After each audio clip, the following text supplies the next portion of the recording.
আজকে আমি কুমড়ো পাতা ইলিশ ভাপা করছি। ইলিশ ভাপা কি করে করছি তোমরা দেখতে থাকো। আমি আগে সর্ষে আর পোস্তটা বেটে নিয়েছি। আমি এই যে মিক্সারটা আমি মাখিয়ে নিলাম। আর আমি হলুদটা নেব, আমি ধুয়ে রেখেছিলাম, তার মধ্যে সর্ষেটা দিয়ে দিলাম। আমি এখন হলুদটাও দিয়ে দিচ্ছি, হলুদটা দিয়ে দিলাম। লঙ্কা আমি এর সাথেই মেখেছিলাম, কাঁচা লঙ্কা সর্ষের সাথে বেটে দিয়েছিলাম। আর আমি নুনটা আমি দিয়ে দিচ্ছি, নুনটা আমি মাখিয়ে নিলাম। এবার আমি কাঁচা তেলটা মাখিয়ে দেব। এই যে কাঁচা তেল এবার আমি ইলিশের মধ্যে কাঁচা তেলটা দিয়ে দিলাম। আমি এক এক করে একটা করে মাছ আমি কুমড়ো পাতায় দেব। এই দিয়ে আমি গরম এই উনুনে একটু সেঁকে রেখেছি। এবার আমি এইটা কুমড়ো পাতাগুলি আমি ভাপার মধ্যে দেবো। এই যে আমি লঙ্কাটা দিয়ে আমি এবার এইটাকে মুড়াবো। এই কুমড়ো পাতাটাকে আমি এবার মুড়িয়ে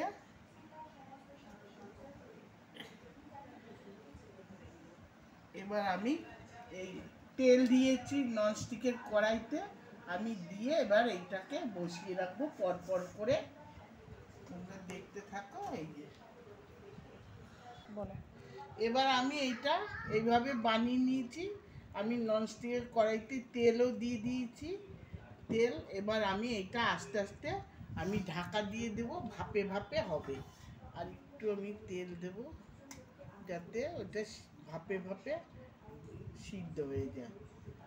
এবার আমি এটা কড়াইতে দেব, দিয়েছি, উনুন গ্যাসটা ধরিয়ে দিয়েছি। এবার আমার আস্তে আস্তে এই ভাপাটা এবার হবে। এবার আধ ঘন্টা টাইম লাগবে হতে। হোক, আমার ইলিশ মাছ ভাপাটা একটু উল্টে দিয়েছি, আর একটুখানি হবে হলে আমি নামিয়ে দেবো। এই যে আর একটু হবে হলে আমি নামিয়ে দেবো। এই